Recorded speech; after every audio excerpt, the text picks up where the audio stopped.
श्री महाप्रज्ञ गुरुवे नमः। ओम श्री महाप्रज्ञ गुरुवे नमः। स्वतंत्रता चाहता है, परतंत्रता को पसंद नहीं करता। दार्शनिक दृष्टि से ये बात अच्छी है, स्वतंत्रता बहुत अच्छी है, मोक्ष बहुत अच्छा है, किंतु हमें भूमिका भेद को भी समझना चाहिए कि जब तक शरीर है कोई भी शरीरधारी सर्वथा बंधन मुक्त नहीं होता। बंधन रहता है, शरीर का भी बंधन रहता है, और कोई भी शरीरधारी सर्वथा स्वतंत्र हो नहीं सकता, परतंत्र भी रहना होता है।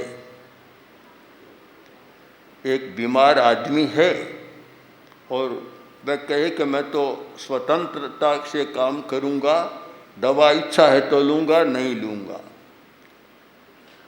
जो डॉक्टर मनाही करेगा मुझे कोई मतलब नहीं, इच्छा है तो मैं खाऊंगा और इच्छा नहीं है तो नहीं खाऊंगा।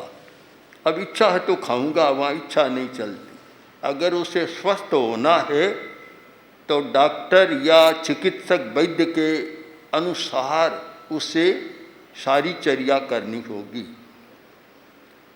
तो यह बात बहुत स्पष्ट समझ में आनी चाहिए कि स्वतंत्रता परतंत्रता सापेक्ष है, बंधन मुक्ति भी सापेक्ष है।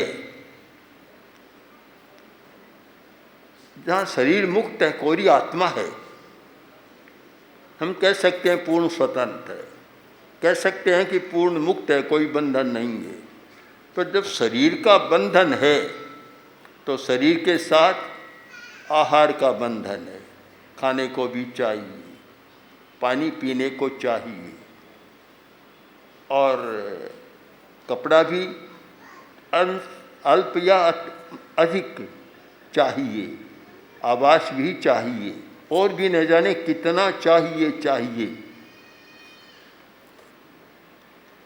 एक साधु भी बन गया, कुछ बंधनों से मुक्त हो गया, पर शरीर के बंधन से तो मुक्त नहीं है। उसे भी आहार करना पड़ता है, पानी भी पीना पड़ता है, और मकान में भी रहते हैं, समय समय पर चिकित्सा भी करानी पड़ती है। तो फिर पूर्ण स्वतंत्रता कहाँ? इस दुनिया में कोई भी व्यक्ति पूरा स्वतंत्र हो नहीं सकता, सबको अपेक्षा रहती है। न पति स्वतंत्र न पत्नी स्वतंत्र, दोनों को एक दूसरे की अपेक्षा। न स्वामी स्वतंत्र न कर्मचारी स्वतंत्र, दोनों को एक दूसरे की अपेक्षा।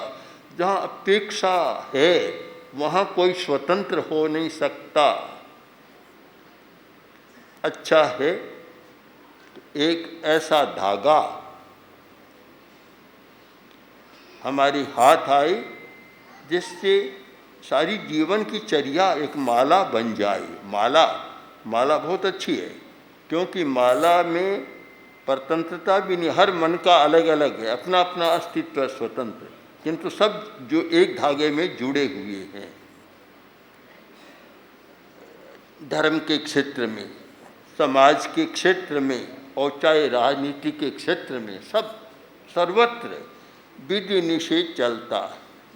यह काम करो और यह मत करो, यह सब जगह चलता है, विधि और निषेध। जहाँ कोई विधि है कि जो मन में आए सो करो, एक सप्ताह में भी स्थिति गड़बड़ा जाए। और कोरा निषेध है कि कुछ भी मत करो, तो भी काम नहीं चलता। विधि और निषेध दोनों का एक समन्वय होता है, संतुलन होता है। आद्य शंकराचार्य ने एक बहुत सुंदर बात लिखी कि यावदस्मिन् न विद्योत्थम जीवत्वं नापनीयते तावद विधि निषेधानाम शंकरोप्यस्ति किंकर। कि जब तक जीव में अविद्योत्थ ये मोह है, अविद्या से उत्पन्न होने वाली सारी स्थितियां है, ये जीवत्व जो अविद्या से पैदा हुआ है, जब तक ये जीवत्व है अविद्या से उत्थ हुआ, तब तक शंकर भी विधि निषेध का किंकर है, उसे भी पालना पड़ता है। हर आदमी के लिए जरूरी है, आचार्य के लिए भी जरूरी और शिष्य के लिए भी जरूरी, दोनों के लिए जरूरी है। आचार्य के सामने भी विधि निषेध है, यह करो या मत करो, आचार्य की भी मर्यादा है, और जो शिष्य है उसकी भी मर्यादा है। यह तो नहीं हो सकता कि जो उच्च आसन पर बैठा है वह तो जो चाहे सो करे, और जो कर्मचारी है नीचे रहने वाले उनके लिए विधि निषेध। अगर ऐसा हो तो काम सारा गड़बड़ा जाता है। बड़े बड़े लोगों पर भी न्यायालय में कुछ चल रहा है। क्यों चल रहा है? कि विधि निषेध सबके लिए है, कानून सबके लिए, और ये सबको मानना पड़ता है कि कानून से ऊपर कोई नहीं है, हर किसी को ये स्वीकार करना होता है। तो इसका मतलब है कि मर्यादा, विधि निषेध ये जरूरी है, और जहाँ विधि निषेध है वहाँ स्वतंत्रता भी है, परतंत्रता भी है। जहाँ विधि निषेध है वहाँ बंधन भी है और मुक्ति भी है, मोक्ष भी है, दोनों होगा। अकेला कोई नहीं होगा। न कोरा बंधन, कोरा बंधन हो तो चेतना कुंठित हो जाती है, और कोरा मोक्ष हो, मुक्ति हो, तो फिर वह चेतना विकृत बन जाती है। कोरी स्वतंत्रता हो तो उच्छृंखलता पनपती है, और कोरी परतंत्रता हो तो वहाँ चेतना का अवरोध आता है। इसलिए अच्छा है स्वतंत्रता और परतंत्रता का समन्वय, आवश्यक है बंधन और मुक्ति का समन्वय, और आवश्यक है विधि और निषेध का समन्वय। विधि कभी ये विधान है, ये काम तुम करो, ये मत करो। मुनि के लिए विधान हो गया, आहार करो, विधान है, पर रात को मत करो। साथ में निषेध भी है, रात को मत करो, अमुक स्थिति में करो, अमुक स्थिति में मत करो। तो ये दोनों हमारे जीवन में चलते हैं। इन दोनों का एक समीकरण है, वह है मर्यादा, और उसके आधार पर चलता है अनुशासन। अनुशासन, अनुशासन का मतलब यही विधि और निषेध का समन्वय। अनुशासन का अर्थ है विधि निषेध का समन्वय, जहाँ विधि भी है और निषेध भी है, जहाँ स्वतंत्रता भी है और परतंत्रता भी है, जहाँ बंधन भी है और मोक्ष भी है। आचार्य भिक्षु ने एक अच्छा समन्वय किया था विधि निषेध का, स्वतंत्रता और परतंत्रता का एक अच्छा समन्वय किया कि साधु पूर्ण स्वतंत्र है, पर पूर्ण भी सापेक्ष है, पूरे स्वतंत्र नहीं है, परतंत्र भी है। जो विधि विधान है, मर्यादा है, उन मर्यादाओं का पालन करना ये परतंत्रता भी है। हम मर्यादा से बंधे हुए हैं, इसका मतलब अनुशासन से बंधे हुए हैं। हम विधि निषेध से बंधे हुए हैं, अनुशासन से बंधे हुए हैं। कोई भी साधु अगर मर्यादा के प्रतिकूल कोई 10 कदम भी उठता है उसका, तो तत्काल हो जाएगा कि यह अतिक्रमण कर रहा है, और अतिक्रमण के लिए उसे रोका जाएगा, टोका जाएगा, प्रायश्चित भी दिया जाएगा। अतिक्रमण कर दिया। तो ये मर्यादा बहुत आवश्यक है। हमारे साधु साधियों को भी इस बात समझना है, चाहे छोटे हैं बड़े हैं, उनमें गहरी आस्था पैदा हो जाए कि अनुशासन के बिना, मर्यादा के बिना विधि निषेध के बिना अच्छा जीवन नहीं हो सकता, जीवन का संतुलित विकास भी नहीं हो सकता। ये बात अगर आज की जो नई पीढ़ी है, जो विद्यालयों, कॉलेजों और विश्वविद्यालयों में पढ़ रही है, उनकी समझ में भी आए कि हमें भी इसका बोध करना है, अनुशासन को मान्य करना है, अनुशासन को शिरोधार्य करना है। अनुशासन में विधि निषेध दोनों होंगे।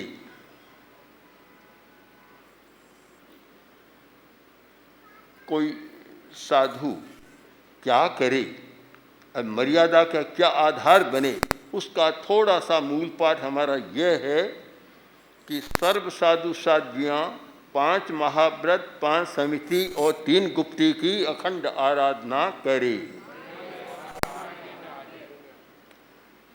एक विधान किया कि साधु के लिए क्या करना चाहिए, उसमें विधि निषेध दोनों है।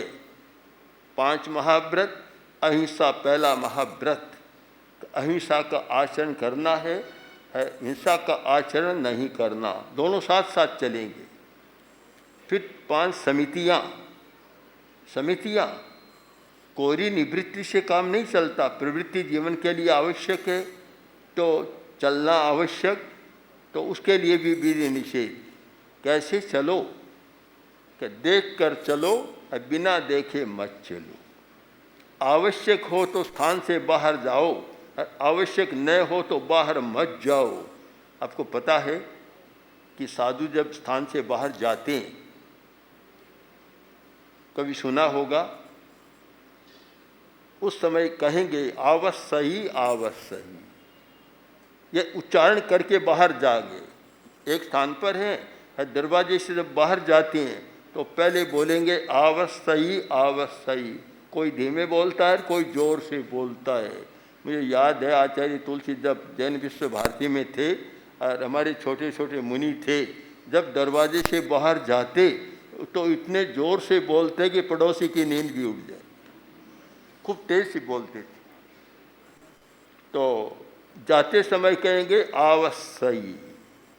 ये एरिया समिति का ही एक अंग है, समिति प्रवृत्ति का। और जब काम करके वापस आएंगे तब कहेंगे निस्सही निस्सही। इसका मतलब मैं आवश्यकता बस बाहर गया था और आवश्यकता पूरी होने पर भीतर आ गया हूँ, अब अनावश्यक रूप में मुझे नहीं जाना है, अनावश्यक नहीं जाना है। मुनि की 3 अवस्थाएं बतलाई गई। समाणे बसमाणेर गामानुगामं द्विजमाणे। एक तो समाणे यानी स्थिरवास होता है, जो चल नहीं सकते तो उनका स्थिरवास हो जाता है। एक बसमाणे जो पहले से स्थिरवास है और वहाँ आते हैं या नवकल्पी विहार करते हैं। 8 महीना तो शेष काल है, 8 महीने में 8 जगह जाना और चतुर्मास में 1 जगह रहना, यह नवकल्पी विहार, ये बसमान हो गए। एक है गामानुगामं द्विजमाने, एक गांव से दूसरे गांव विहार करते रहते हैं, जैसे हम लोग कर रहे हैं गामानुगामं द्विजमाने। कहाँ से चले, शिरियारी से चले और दिल्ली तक जाना है, ये पता नहीं नवकल्पी अब 50 कल्पी कितना होगा। हर एक गांव में जा रहे हैं, कहीं 2 दिन, कहीं 4 दिन, कहीं 1 दिन। वह भी कारणवश होता है, निष्कारण भी होता है, दोनों प्रकार का होता है। तो सब प्रयोजनवश कार्य हो, अप्रयोजन कोई कार्य न हो। हमारा गमन का भी हमारी ईरिया समिति और देख कर चलना तो विधि है चलने की।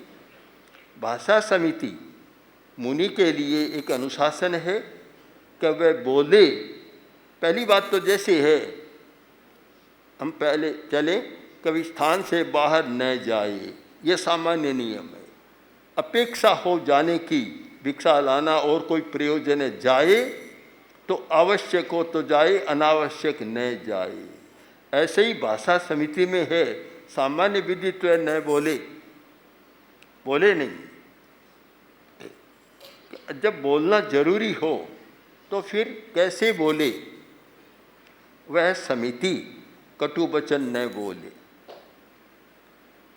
सोचे समझे बिना कोई बात न कहे।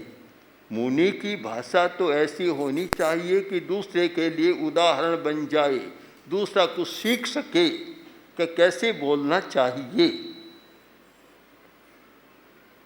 अप्रिय वचन नहीं, अप्रिय व्यवहार नहीं, और न किसी के प्रति मर्म की बात, न व्यंग्य की बात। जितना आवश्यक हो नपा तुला बोले, उतना ही बोले। हमारी भाषा समिति सावध्य वचन न बोले। एक विशेष विकास किया तेरापंथ की परंपरा में कि बोलने में भी कैसे किया जाए।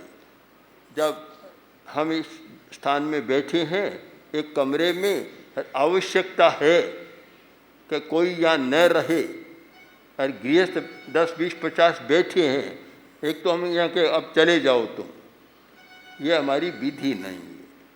हम ये कह सकते अब यहाँ मत रहो।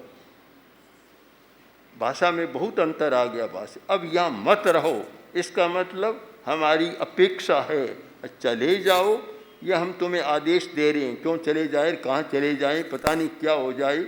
हम आदेश निर्देश नहीं, अपने प्रयोजन की बात बता दें। भाषा समिति का विवेक, ऐषणा का विवेक, यानी मुनि परजीवी है, ये तो स्पष्ट है। जो रसोई नहीं बनती वह परजीवी है। और साधु के लिए 2 लक्षण बतलाए, बड़े सुंदर है कि संयोगा विप्पमुक्तस्य, एक तो उसके संयोग से मुक्त होता है, कोई संबंध नहीं होता। यद्यपि साधु बन जाने के बाद भी लोग कहते हैं कि ये मेरा भाई है, ये मेरा बेटा है, ये मेरा फलाना है, कहते हैं, पर व्यवहार की भाषा है। वास्तव में तो सारे संबंध विच्छिन्न, कोई संबंध नहीं, बस सब संबंध सारे टूट गए। अतीत में था, वर्तमान में कुछ भी नहीं, व्यवहार में चलता है।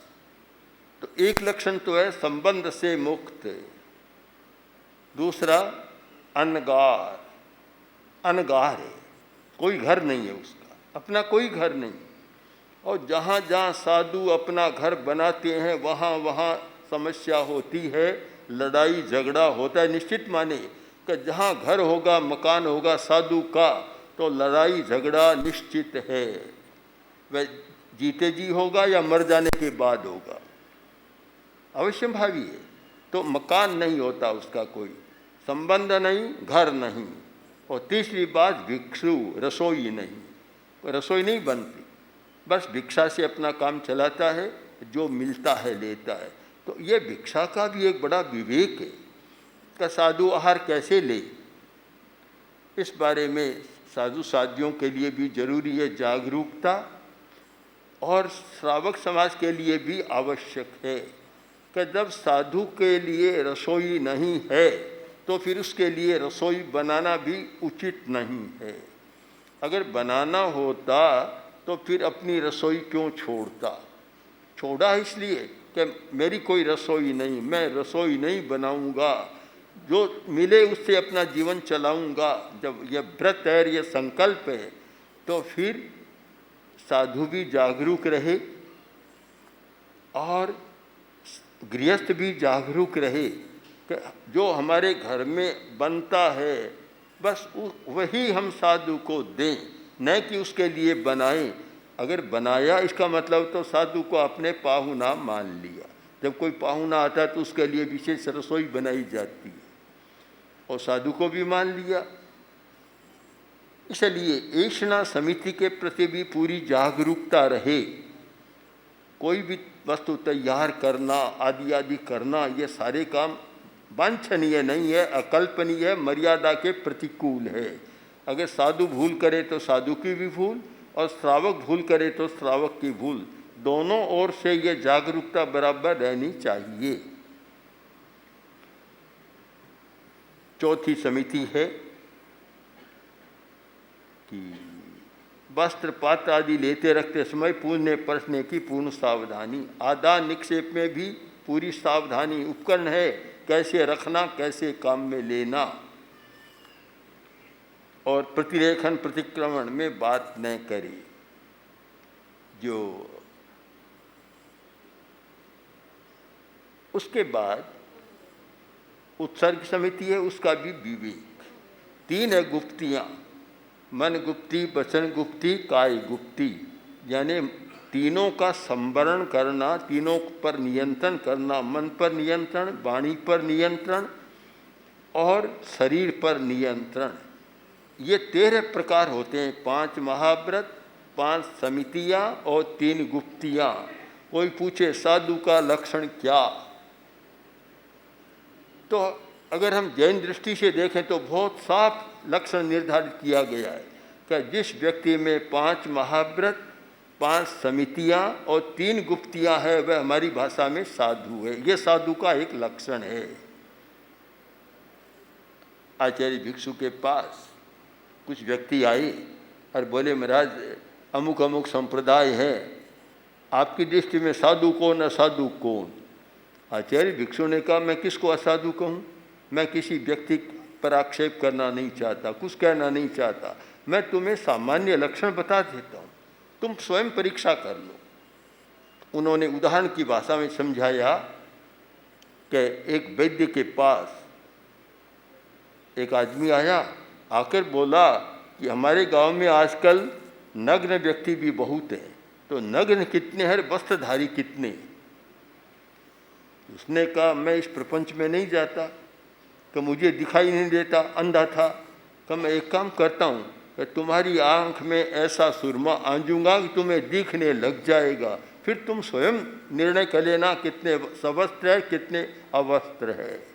आचार्य भिक्षु ने कहा, मैं भी वैसे ही कहता हूँ, मैं किसी कौन साधु कौन असाधु इस प्रपंच में नहीं जाता, तुम्हें लक्षण बता देता हूँ कि 5 महाव्रत, 5 समितियाँ, 3 गुप्तियाँ, इनका पालन करने वाला साधु, इनका नहीं करता उसे साधु की कोटि में न माना जाए।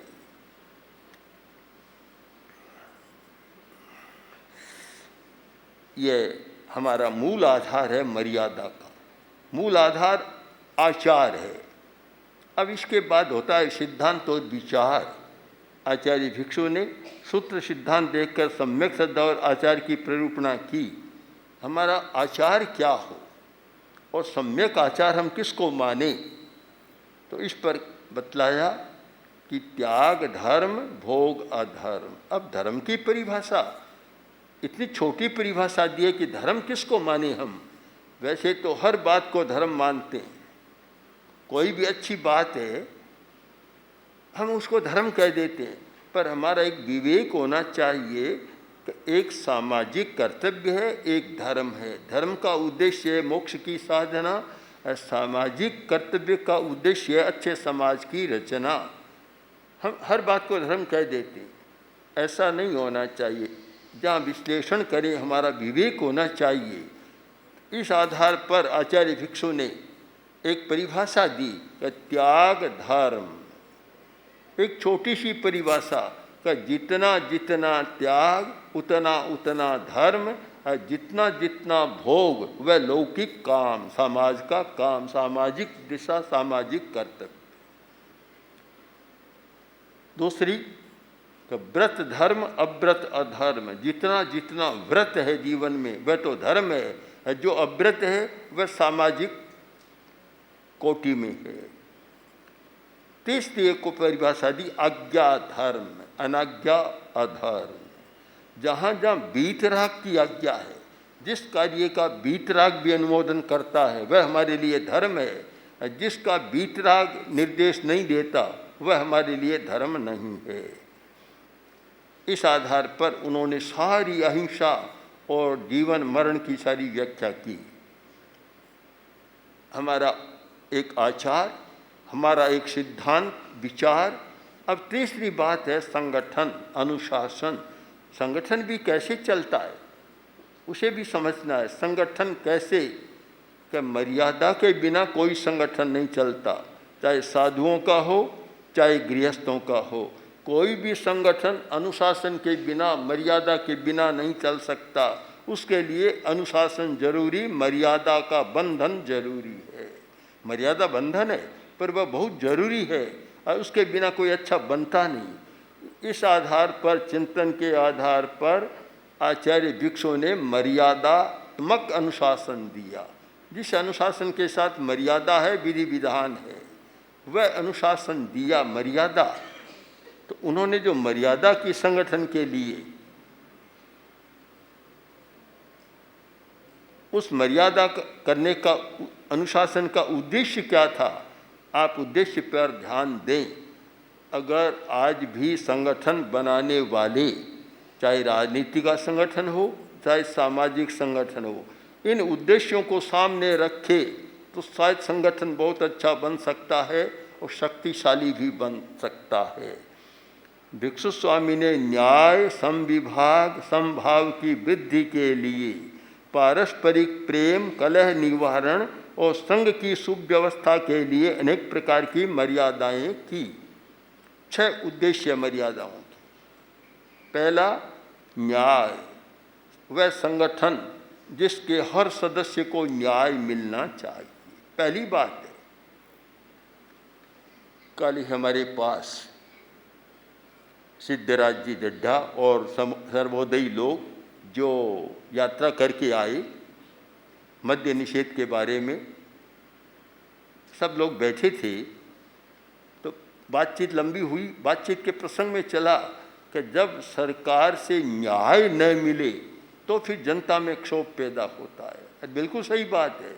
जहाँ जहाँ अन्याय है समाज में, चाहे घर में परिवार में हो, चाहे पड़ोस में हो, चाहे संस्था में हो और चाहे राज्य में हो, कहीं भी हो, जहाँ न्याय नहीं मिलता वहाँ फिर अव्यवस्था होगी, व्यवस्था का हनन होगा, अपराध बढ़ेंगे और कुछ हिंसा भी बढ़ेगी। तो सबसे पहली जरूरत है न्याय।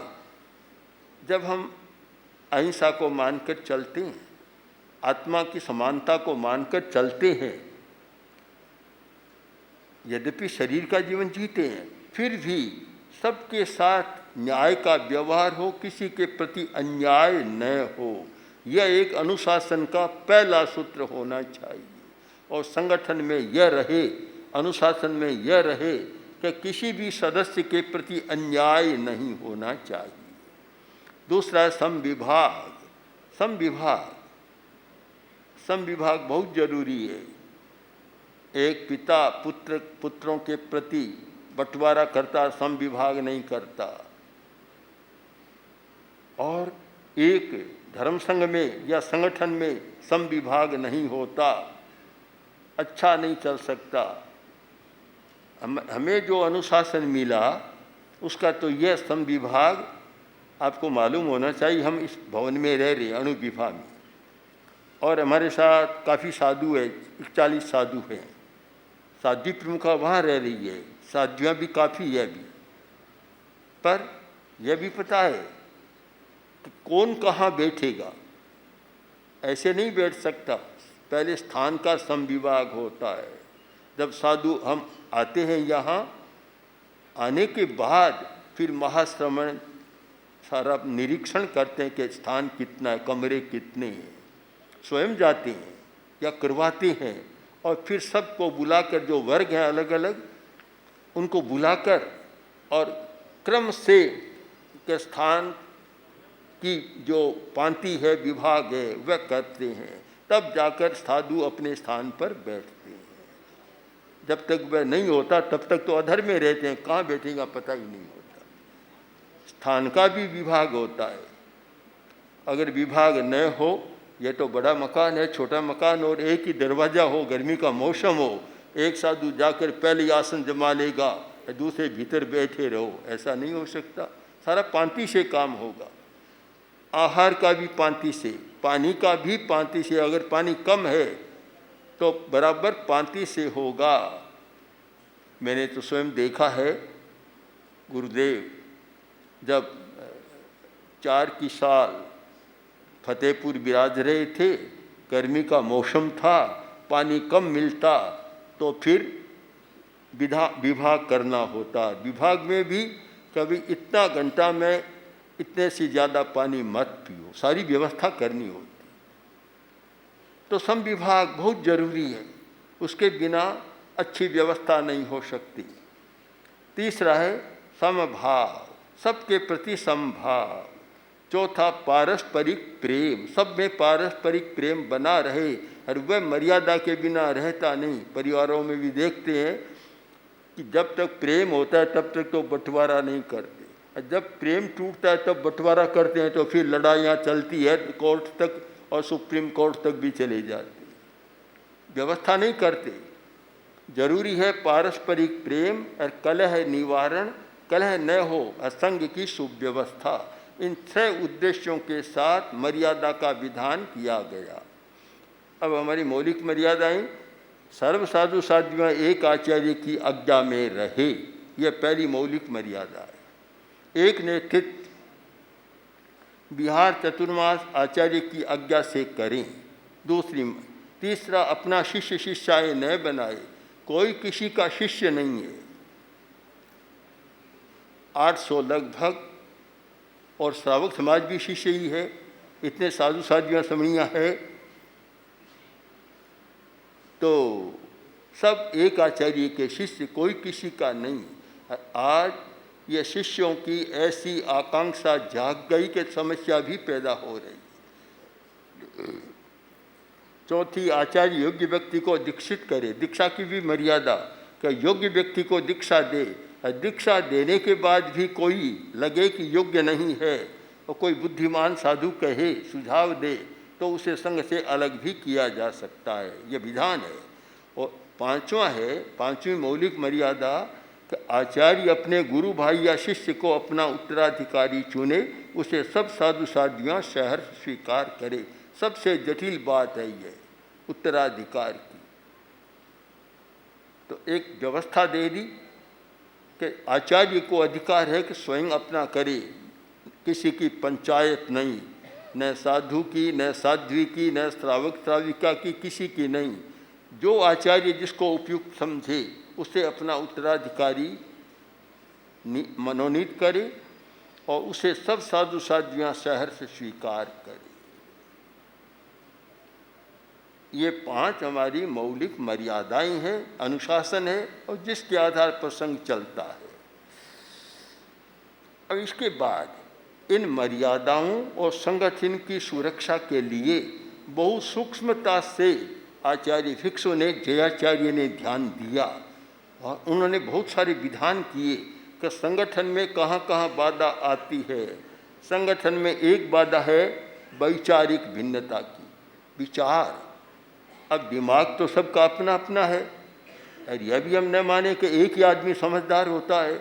एक संगठन में अगर 100 आदमी है तो 100 में 100 भी समझदार हो सकते हैं। सबका अपना अपना चिंतन है, अपना अपना विचार है। अब किसको मानकर चले, बड़ी समस्या है। एक कहता ऐसा, एक कहता वैसा, एक दाबे एक उछले। एक चोर ने चोरी की तुम्बों की, तो खेत का मालिक आ गया। अब सोचा पकड़ा जाऊंगा, तो सामने तालाब था कि तालाब में डाल दूं तो पता नहीं चलेगा। अब तालाब में डाला तो एक को हाथ से दबाता है तो दूसरा ऊपर आ जाता। एक दाबे एक उछले, करनी छानी ना, करनी छिपी नहीं रहती। अब कैसे करे, तो फिर कैसे करे? विचार की स्वतंत्रता है, उसको रोका जाए या विचारों का समीकरण किया जाए। इस पर बहुत सूक्ष्मता से विचार किया, जो कि संगठन के टूटने का बड़ा कारण बनता है, यह वैचारिक मतभेद। तो इस पर एक बड़ी व्यवस्था दी कि कोई भी सिद्धांत का कोई या बात समझ में न आए तो वह बहुश्रुत के पास जाकर समझने का प्रयत्न करे, आचार्य के पास करे। इतने पर भी समझ में न आए तो फिर बुद्धि का ठेका न ले, ठेकेदार न बने कि मैं सोचता हूँ वही ठीक है, ऐसा न करे। फिर वह और आखिर अंत तक एक व्यवस्था दी, केवली गम्यम। बस ये कर दे भाई मेरी बुद्धि सीमित है और केवली गम्य करता हूँ, जब समझ में आएगा तब आ जाएगा। एक वैचारिक मतभेद जो संगठन के लिए सबसे बड़ी बाधा है, उसके समीकरण का भी एक सुंदर मार्गदर्शन दिया गया।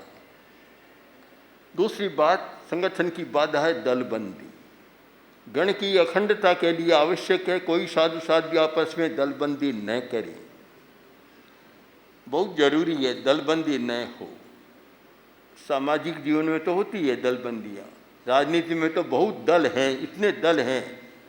हमने जब देखा राष्ट्र स्वतंत्र हुआ उस समय तो कोई 2-4 दल होंगे, मुख्य दल तो एक था और भी छोटे मोटे दल थे, 2-4 होंगे। आज दलों की संख्या पता ही नहीं है, इतने दल बन गए। और साधु संस्था में भी बहुत होते हैं, इतने दल बन गए, अलग अलग दल बन गए। तो ये व्यवस्था दी गई कि साधु साध्वियाँ दलबंदी न करें। जो गण में रहते हुए साधु साध्वियों को फंटाकर दलबंदी करता हुआ विश्वासघाती बोल कर्मी है। दलबंदी न करें। साधुओं में तो होना ही नहीं चाहिए। गृहस्थ में तो स्वार्थ भी हो सकता है। साधुओं को जब स्वार्थ को छोड़कर आए हैं, स्वार्थ का लेना देना नहीं है, तो फिर दलबंदी का कोई कारण भी नहीं रहता। फिर भी होता था, होता रहा है। यह न माने साधुओं में गुटबंदियाँ नहीं होती थी, होती है, होती रही है। और यह भी हमें स्वीकार करना चाहिए कि तेरा पंथ में इतना अनुशासन मर्यादा, फिर भी दलबंदियाँ तो हुई है। किंतु बचाव का इतना प्रयत्न किया गया तो उसका कोई प्रभाव नहीं बना, क्योंकि सब मर्यादा में बंधे हुए थे। एक और बात क्या होता है, मानवीय दुर्बलता माने क्या, एक दल के आदमी एक अपने साथी को काटते रहते। एक राजनेता हमारे पास आया जो चुनाव में हार गया था।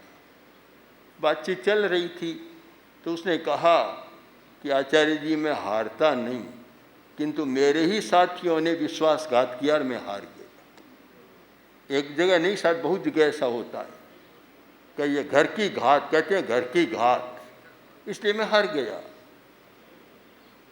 साथ में रहने वाले जितना नुकसान कर सकते हैं, शायद विरोधी भी उतना नुकसान नहीं कर सकता। तो इसलिए एक स्पष्ट बात कही गई कि जो गण के साधु साध्वियों में साधुपन सर्धे, अपने आप में साधपन सर्धे, वह गण में रहे, छल कपट पूर्वक गण में न रहे। संगठन में वह न रहे ऐसा करने वाला।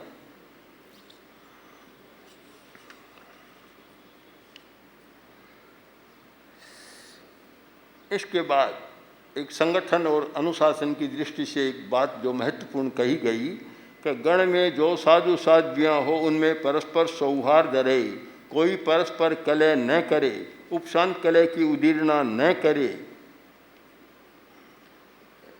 आचार्य भिक्षु ने कहा गण के किसी साधु साध्वी के प्रति अनास्था उपजे, शंका उपजे, वैसी बात करने का त्याग है। अब एक व्यक्ति की दुर्बलता होती है, कोई कहे कि अमुक महाराज थे, मुनि जी थे, साध्वी जी थी और बहुत अच्छा, कि तुम समझते नहीं अच्छा क्या होता है, किसको अच्छा मानते हो, कि बहुत अच्छा भाषण देते, कि अच्छा अभी तक तुम जानते नहीं हो, अच्छा तो कभी मौका आए तब देखना कैसे होता है। अथवा उनमें कोई दम नहीं था, यानी उनके प्रति मन में शंका या अनास्था पैदा हो, वैसी बात करने का त्याग कराया गया। क्यों, संगठन बड़ा कमज़ोर होता है उससे। अगर साथी हैं सब, एक संग में रहने वाले साधु साध्वियाँ, और वे एक दूसरे की हल्की बात तीसरे व्यक्ति के सामने, गृहस्थ के सामने करे, कितना अन्याय होता है, और उससे वह संगठन भी कमज़ोर बनता है। इसलिए कहा कि कोई शंका हो, पैदा हो, अनास्था उपजे, वैसी बात करने का त्याग कराया गया। अब इशारे देखिए संगठन के लिए कितनी सूक्ष्मता से चिंतन किया गया है। एक बात इससे आगे और, वह यह है कि किसी में दोष देखे तो तत्काल उसे जता दे, आचार्य को जता दे, किंतु उसका प्रचार न करे। साधु भी है, वीतराग तो नहीं बने हैं, साधना कर रहे हैं, कोई वीतराग नहीं है, भूल भी हो सकती है, ये मानकर चलना चाहिए कि साधु भूल कर सकता है, करनी नहीं चाहिए, पर छद्मस्त है, अवीतराग है, इसलिए प्रमाद भी कर सकता है, भूल भी कर सकता है। यह भ्रांति कभी न हो कि हर साधु को बीतराग मानकर चले श्रावक गृहस्थ भी, कि बीतराग नहीं है, इसलिए भूल हो सकती है। अगर कोई सी साधु ने भूल की और कोई गृहस्थ के ध्यान में आए तो उसका क्या कर्तव्य है? पहले तो उसी को बताए कि महाराज आपने यह काम किया अच्छा नहीं, ऐसा नहीं करना चाहिए, उसी को सावधान करे। साधारण बात और वह स्वीकार कर ले तब तो ठीक है। अगर कोई बड़ी भूल लगे और वह उसको स्वीकार करे या न करे तो आचार्य को भी जताना चाहिए, आचार्य को सूचित कर देना चाहिए कि अमुक व्यक्ति ने इस प्रकार की भूल की है। यह बहुत आवश्यक है, किंतु प्रचार न करें। एक सुंदर निर्देश है कि धनी को कहो या आचार्य को कहो, पर तीसरे को मत कहो, प्रचार न करे। जो सावधान करता है वह तो हितैषी है, प्रचार करने वाला शत्रुता का काम करता है, विरोधी का काम करता है। ये परस्परता के लिए बहुत जरूरी है। परिवार पर भी ये लागू होता है। परिवार का कोई सदस्य गलती करता है, आपस में उसको सावधान कर दें, पर आजकल तो ऐसा हो गया कि उसको तो कहा नहीं जाता और समाचार पत्र में दूसरे दिन हेडिंग के साथ बात आ जाएगी। बड़ा विचित्र हो गया। आज अगर राजनीतिक लोग भी ये शिक्षा ले इस बात से, एक दल के लोग एक दल की इस प्रकार की कटु आलोचना कर देते हैं, उससे उनकी छवि सुधरती है या बिगड़ती है। एक का नहीं, सबका होता है। एक धर्म के क्षेत्र में एक सामुदायिक चेतना का रहा कि एगम्मी हीलियम्मी हीलिया हुंति सब्बेवी, एगम्मी प्रशंसियम्मी प्रशंसिया हुंति सब्बेवी। संघ के एक सदस्य की अवहेलना करो, पूरा संघ की अवहेलना हो गई। एक संघ एक व्यक्ति की पूजा करो, प्रशंसा करो, तो पूरे संघ की प्रशंसा होगी। एक सामुदायिक जीवन होता है संगठन में। तो ये बड़ा महत्वपूर्ण सूत्र है संगठन के लिए भी कि किसी भी सदस्य में कोई त्रुटि देखे उसे सावधान करे, अधिकारी को बता दे, पर तीसरे तक कोई बात न जाए, प्रचार न करे। पर कुछ लोग ऐसे होते हैं प्रचार के बिना रहा नहीं जाता। मारी जीभ छ हड़फड़ी न रहे एकन ठाम, सेठानी जीरे गदो जायो एल्यो थारा दहाम। ऐसी स्थितियाँ बन जाती है कि रहा नहीं जाता, फिर क्या करे। इसलिए गंभीरता बहुत आवश्यक है संगठन के सदस्य में।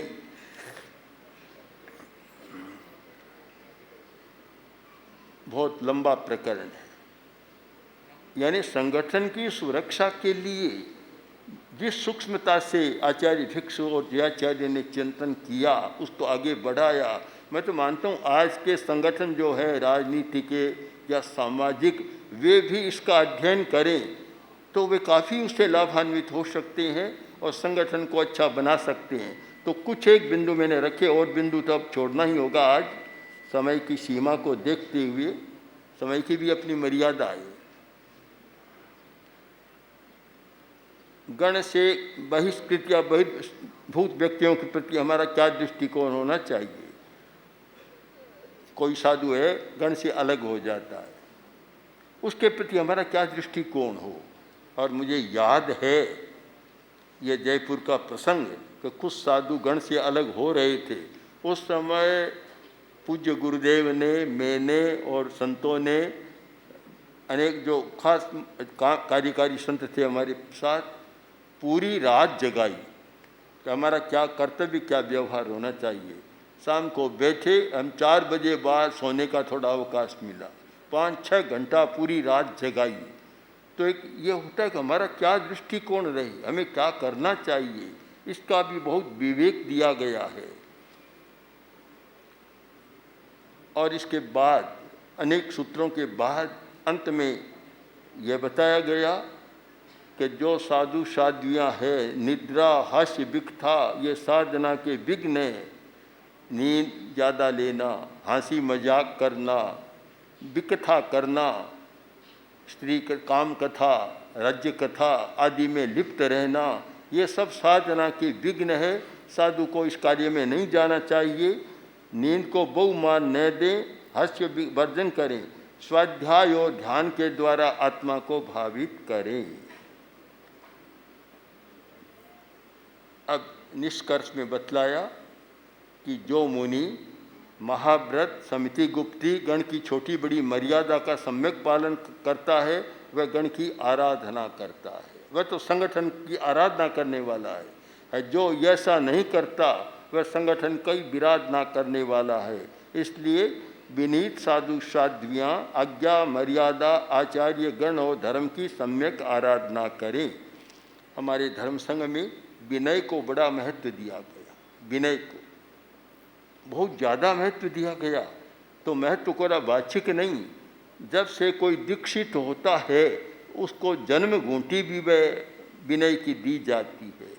यानी दीक्षा के बाद हमारे पास आते हैं, हम उसको प्रथम कोर देते हैं, मंगल भावना का कोर, उसके साथ ही विनय की घूंटी चली जाती है। कि विनय का व्यवहार करना, विनीत होना। विनीत और अविनीत, जो विनीत नहीं होता वह अपना नुकसान भी करता है और संगठन को भी हानि पहुंचाता है, और वह अनुशासन का पालन नहीं कर सकता। हमारे यहाँ विनीत और अविनीत की बहुत लंबी चर्चा रही है, इसका बड़ा प्रशिक्षण रहा है, और इतना प्रशिक्षण कि जिससे विनय के संस्कार पनपे हैं। और आज भी देखिए छोटे छोटे साधु हमारे पास हैं, 5 साधु तो 15-16 वर्ष के आसपास की हैं, पर आप उनका व्यवहार देखें तो इतना विनीत व्यवहार होता है कि मैं बैठा हूँ, कहीं ऐसा थोड़ा सा होता इतने में खड़े होकर सारे काम में लग जाते। कहने की ज़रूरत नहीं, एक इंगित के आधार पर करते हैं। अन्यथा आज के बच्चों पर इतना नियंत्रण तो दूर है, इतना ऐसा होना बड़ा कठिन काम है। शायद इसको आपको तो अनुभव है, परिवार वाले सब जानते हैं क्या स्थिति है। हमारी स्थिति भिन्न क्यों है कि यहाँ विनय की घूंटी मिलती है। कुछ भी कह दें, कोई भी मर्यादा का अतिक्रमण नहीं कर सकता, करे तो उसको कड़ा प्रायश्चित भी देते हैं। और कभी कभी तो हम विधि अलग कर देते हैं। एक छोटा साधु हमारे पास है जो प्रमाद बस कभी लगा लेता है, तो हमने उसके लिए विधि कर दी कि सामान्य लगे तो आधा घंटा खड़े खड़े ध्यान करना होगा, कि लोह से कोई टक्कर लग जाए तो 1 घंटा खड़े खड़े ध्यान करना होगा।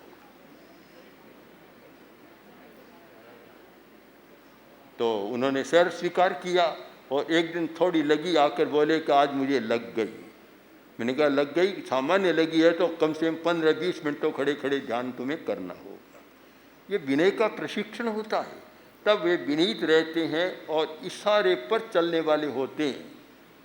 अगर ऐसा सब परिवारों में हो जाए तो माता पिता के लिए कितनी शांति हो जाए। परिवार वालों को नहीं तो चिंता रहती है, पता नहीं कब क्या होता है, कुछ कह नहीं सकते। एक बार मैंने एक भाई से कहा कि तुम्हारा छोटा पुत्र है, अभी उसकी गतिविधि अच्छी नहीं है, तुम रोकते नहीं हो। बोला मेरा नहीं रोकूं तब तक अच्छा है, रोकूंगा टोकूंगा तो पता नहीं कल वह कहाँ मिलेगा, इसलिए मैं तो कुछ कहता भी नहीं हूँ। बहुत लोग कहते हैं हम कुछ कहते नहीं है कि पता नहीं क्या हो जाए। इसका कारण है प्रारंभ से ही विनय का प्रशिक्षण नहीं दिया जाता। अगर दिया जाए तो बच्चा बहुत अच्छी तरह स्वीकार कर सकता है। तो विनीत और अविनीत ये 2 शब्द हमारी परंपरा में बहुत चर्चित शब्द हैं कि कौन विनीत है कौन अविनीत है।